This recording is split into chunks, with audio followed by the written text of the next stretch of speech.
not come out and sightsee. I get it, it's kind of a natural attraction. But this weekend it was like a parade. And I saw the police in a couple of many instances actually pull people over. One was by my house and my neighbors came out and applauded. So anything you can do, anything the media can help us to do to come out and just prevent some of that. A lot of the homes are going to be wide open, especially during renovation and rebuilding and stuff. And with that many homes, it's a target of opportunity, so anything we can do to prevent that. The second thing is I had a call from the leadership of the building department this morning, and there's great concern about, I don't know how to say this in the other way, I'll be sorry, Pat, fly-by-night operations who came into Colorado Springs this morning and they want to do paint work or tile work or roofing work or something like that. And unbeknownst to many people, a lot of the building trades are not regulated or licensed by the local building department. I mean, guys like me who are general contractors are electricians, plumbers, heating, and ventilation, but a lot are not. And so, they were looking for us if we could have some cities overly, in my opinion, overly regulated. A painter has to be regulated, a tile setter has to be, and I'm not sure I want to go there. But what we asked for was kind of a joint approach between us, the Better Business Bureau, the Home Building Association, by a couple other organizations to get the word out.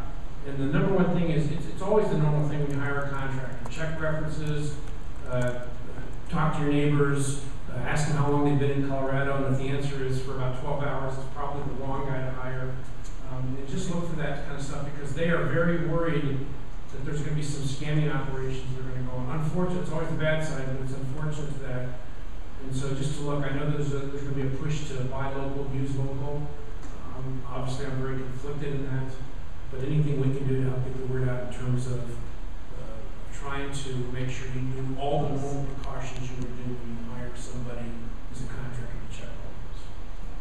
Yeah? This morning I was at a meeting and something like this came up, and I want to run something and ask Chris,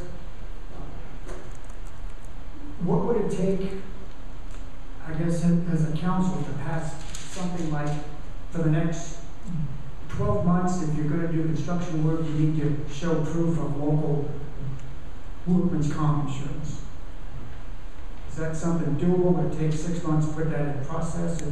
That would stop people from fly-by-night zooming in here. That's a really interesting suggestion, and I thank you for that. We'll have to take a look at it. I don't want to answer off the top of my head, but I think we can talk to city staff, planning, regional business department, and we can see about trying to put together something that makes sense to address this. I know other cities have. I was in Florida during a number of these post-hurricane efforts, and that was a huge problem down there as well. So I think we can take a look at that very quickly.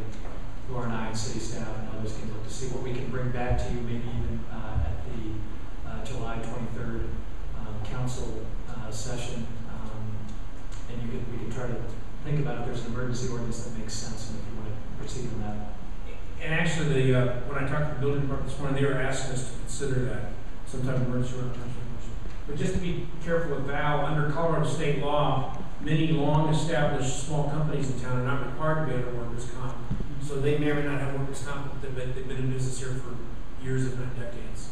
So there might be other ways to address the issue. I know I know what you're trying to get at, and I know we're trying to help our community in this, so maybe there are other ways to get at this issue.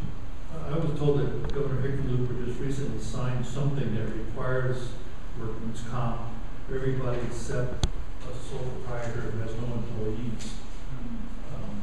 So there may be some teeth already. We just need to somehow incorporate or enforce. I believe that's what the roofing guy came out look at my roof told me. We'll take a look at it Yes. and get back to you. And our next policy meeting is on Wednesday at 7:30, so it's possibly something we could do even faster than that. At 36 hours, that should be. That's right. We've done more in 36. Okay.